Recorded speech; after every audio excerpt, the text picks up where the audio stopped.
For more discussion on this, we're joined in the studio by Rabbi Mordechai Yosef ben Avraham, author of Mind of the Black Jew, and a frequent guest of ours around the channel. So thanks for being back with us. Rabbi, unfortunately, not a happy topic, obviously, to get you in here on. I mean, Chappelle, and we were discussing this briefly. I mean, he's been so good throughout the years of just tearing down those haters. I mean, making the best fun of these, of the worst hate in America, you know, and abrasive as that can be. This felt really different. I mean, it felt like this time, and I'm paraphrasing him, but that he's basically saying, you know, you're all overreacting, and, you know, a lot of what he says is true. I mean, it felt like this is kind of the theme he's putting out there.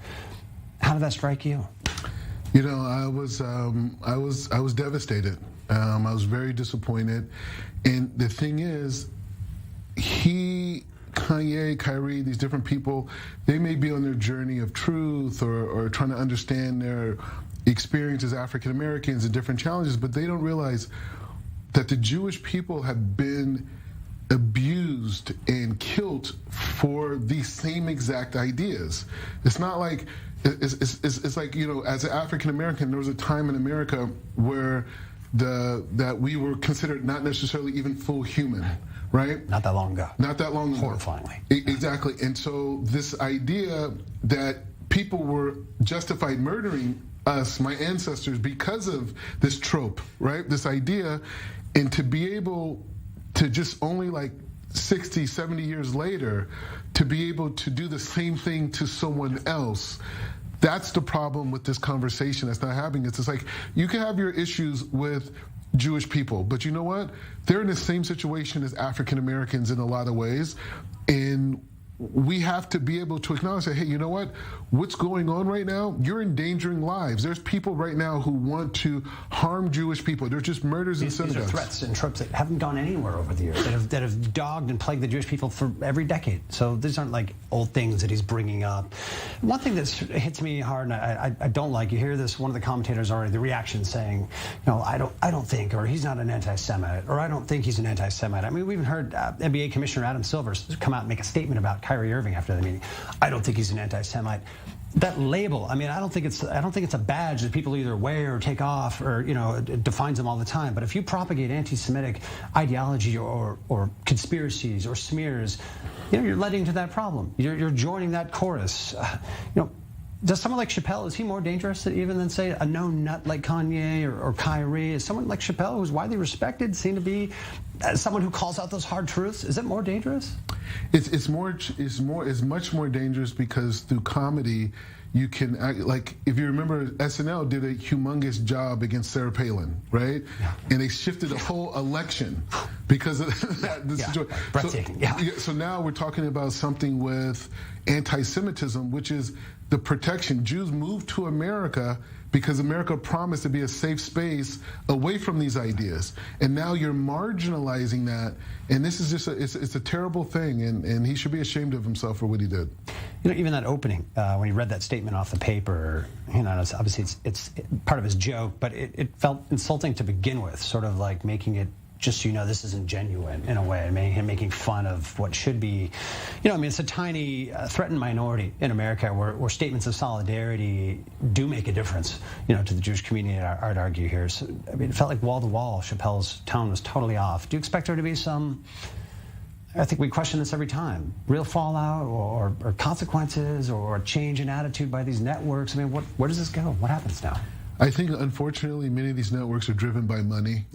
And Dave Chappelle is a moneymaker. Kanye's a moneymaker. Kyrie Irving's a moneymaker. And I think the moral justice of securing the safety of people gets pushed by the wayside. Another statement in Chappelle's joke lineup that may have been the most insidious is, I forget how he exactly framed it, but he said basically that Jews have to stop blaming, quote unquote, black Americans for the problem. I don't know who's blaming black Americans, quote unquote, for anti-Semitism. I don't hear any of that coming out of anywhere. Yeah.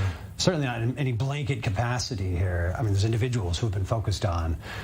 How dangerous is that? I mean, we're starting to frame it in a way like that to sort of tell the, you know, millions and millions and millions of black Americans that, hey, these Jews are blaming you for their issues. Yeah. Does this take it to a new level? Or not new, maybe it's not new at all. But it doesn't take it to a new level, but there's a certain sensitivity in Western culture with African Americans because of slavery and because of segregation, and there's a certain power that comes along with that uniform sensitivity. And I think Dave Chappelle is using that sensitivity in the wrong way. And this is a time for African Americans and Jews to be more unified more than ever, because we're both facing the same challenges. And historically, it's been white supremacy that has abused Jews and black people together. It's not like in the worst ways. I mean, this is the bottom level of humanity, right? Yeah, we both have been abused by white supremacy, and so this whole idea that we should be separate, or this idea that we should be competing with each other, it's like crabs in a barrel. You know, Jews are just as much as been victims in the media of how they've been depicted as African Americans.